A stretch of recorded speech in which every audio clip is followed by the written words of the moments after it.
It's a great honor and also a pleasure for me to join you today. I'd like to appreciate Dr. Rapatini and Dr. Metastasio for organizing this precious moment in Terni. My name is Hironobu Fujiwara from Kyoto, Japan. Today's topic is regarding the harm and the benefits of internet use and the martial arts as a sport. And from the perspective of ASD ADHD traits and the mind-body unity by habitual practice.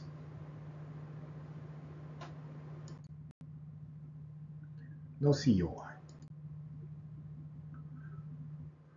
I am a psychiatrist and a martial arts kendo player at the same time.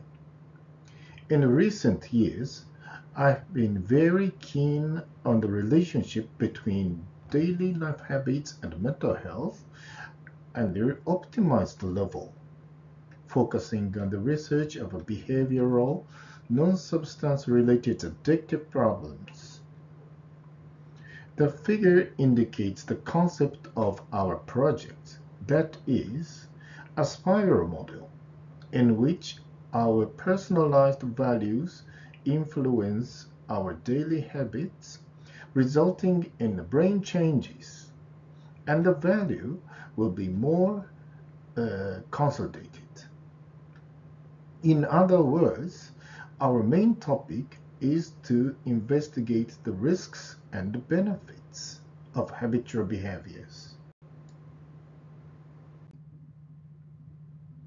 Today's two topics, once again, a neuroimaging study of non-clinical level internet use and their association with autistic traits, and the developmental traits in athletes.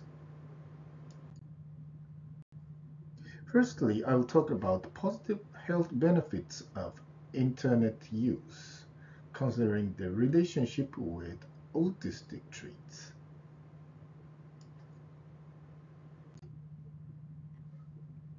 All life habits would be good as long as they are at adequate levels. However, they potentially have the risks for addictive problems if excessive.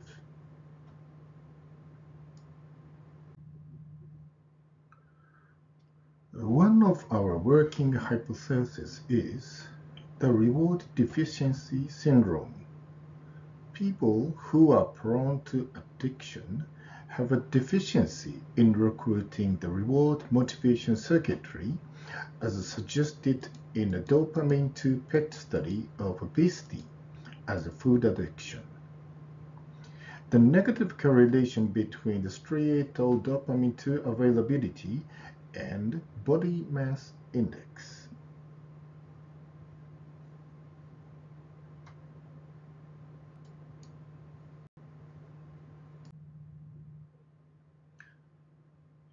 Problematic usage of internet, PUI, would be associated with dysfunctions of mesolimbic pathways and the cortical regions within the reward system. Very roughly, these figures indicate the higher the internet use, the lower the brain function in the reward system across different neuroimaging modalities such as dopamine 2 receptor imaging and diffusion tensor imaging.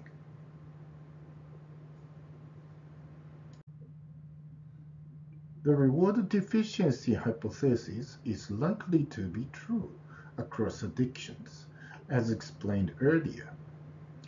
A single question is whether it is generalized to non-problematic level behavioral habits. Our research question is whether non-problematic internet use is toxic or not.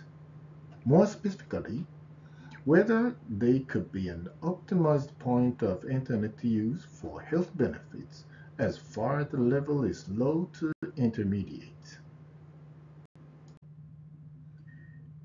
In this study, we investigated the relationship between non-problematic internet use and functional connectivity in the motivation network. We performed the resting state fMRI in over 100 healthy volunteers. As for questionnaires, Internet use was assessed using GPIOS2, which had subscales preference for online social interaction, usage for mood regulation, and self-dysregulation for the usage. Depression and autistic traits were also measured, since evidence suggests that PUI is comorbid with disorders such as depression and autism spectrum disorders. Functional connectivity analyses were conducted using CON software. Furthermore, mediation analyses were applied to check the influences of depression and autistic traits as mediators on the relationship between Internet use and functional connectivities. The results. As for the demographics, the scores of Internet use were low to intermediate. Depression and autistic traits were within the subclinical level as well. These red-colored connections mean positive correlations between GPIOS2 and functional connectivities in combination with two regions within the motivation network during a resting state.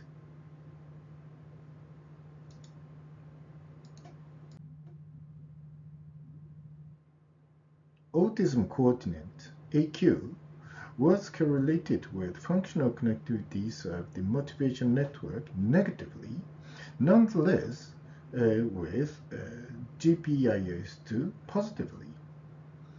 The mediation analysis revealed that AQ mediated the association between GPIOS2 total and functional connectivity between these regions, affecting on the association negatively. Discussion. Positive correlation between Internet use and functional connectivity would indicate health benefits of the Internet use as far as the level is not excessive. Additionally, this positive favorable association is attenuated in individuals with autistic traits, indicating the importance of personalized approaches for their Internet use literacy. Tentative suggestions. The reward deficiency hypothesis would not always fully fit for the explanations for subclinical level Internet use. Internet use would be useful for mental health management as one of the common interventional life habits. The relationship between Internet use and the motivation network can be modeled with an inverted U-shaped curve. Further studies would be needed, recruiting heavy users as well as common level users from various perspectives of psychological neurocognitive aspects, except for the reward system. Let's go on to the next topic, athletes and ASD/ADHD traits. Of course, it is not always the case, but sometimes psychopathological distresses seems to be found in established persons, including scientists and creators. In pathography, for example, Robert Schumann, Vincent van Gogh are famous for their possible psychopathology, neurosyphilis, and bipolar disorders, respectively. Regarding the ASD/ADHD traits, for example, a famous Da Vinci, Einstein, have several unique episodes in their lives.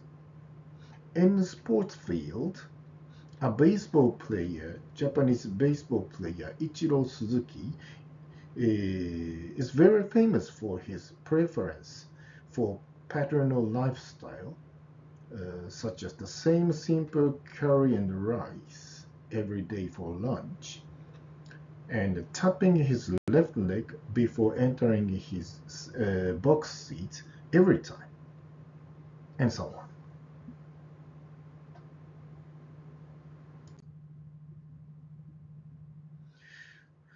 The common characteristics of these established persons, including athletes, would be their perfectionism and over-concentration, which are the essential features of ASD-ADHD and are explained as negative issues in a medical context.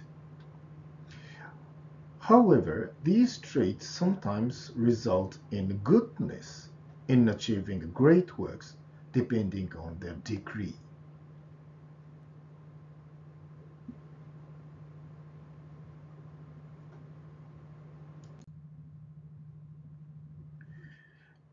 In Japanese martial arts kendo, the importance of keep practicing throughout your life is much emphasized, since the aim of the kendo includes fostering a mentality such as a mature personality.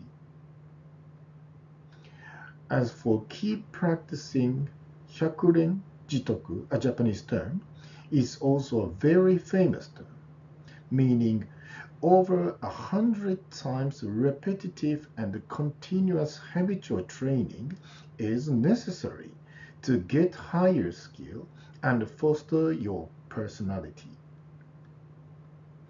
The repetitive, simple practice would be the background of the state of the mind and body unity, resulting in a mastery of the natural and automatic manner.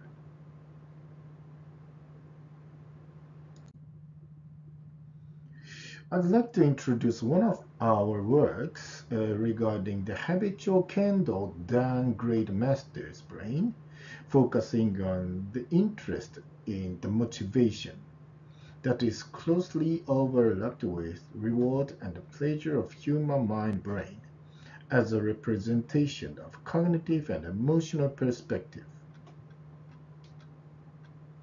Based on the concept of unmoved mind Fudo, I hypothesized the kendo players are good at changing their brain function from the resting state to the state in which we behave with attention.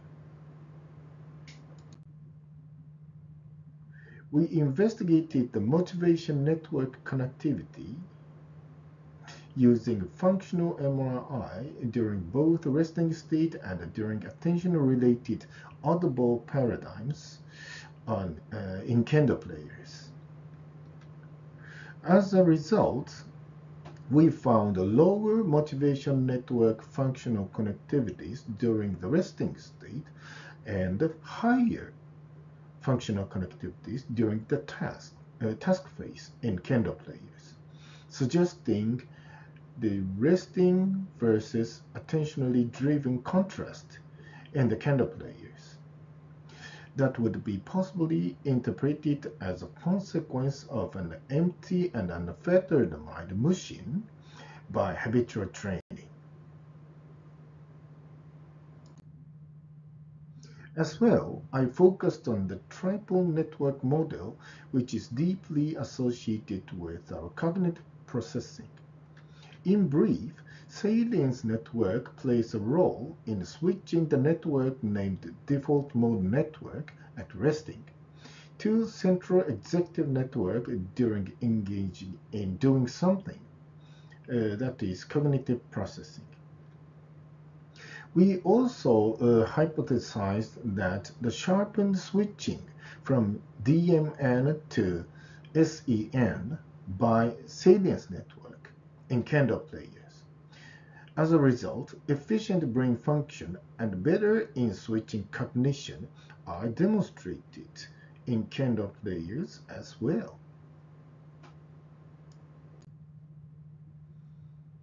Considering our two MRI studies, kendo masters seems to be at the state of readiness to carry out the task, approaching to a higher stage in achieving a moved and unfettered mind through Hyakuren Jitoku habitual practice, resulting in the mind and body unity.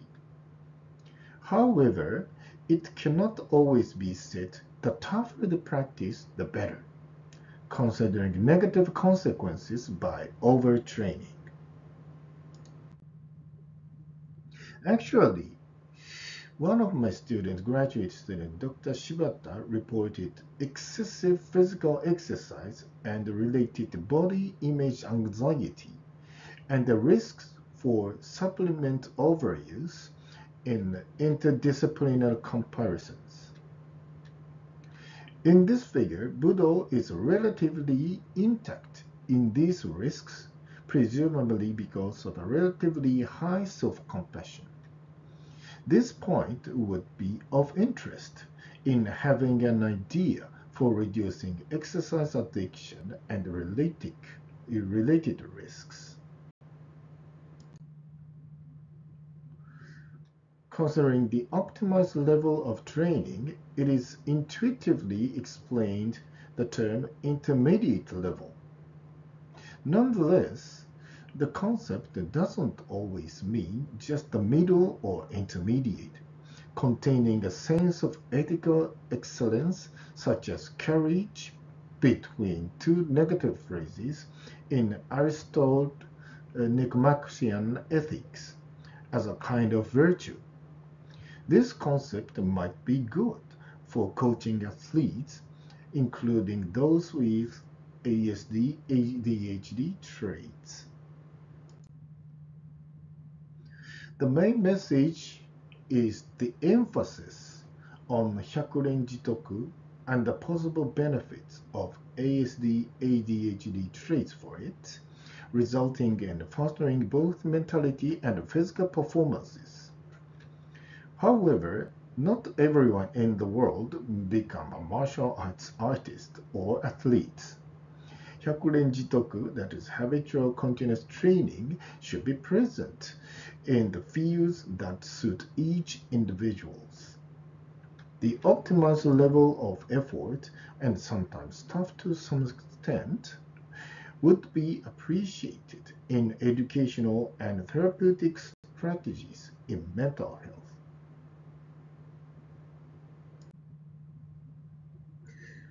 Today, I talked about the internet literacy and physical exercise and the relationship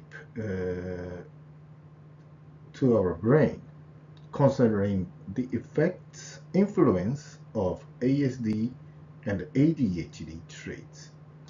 I was so pleased to have such a precious moment and sharing the precious time together with you. Thank you very much.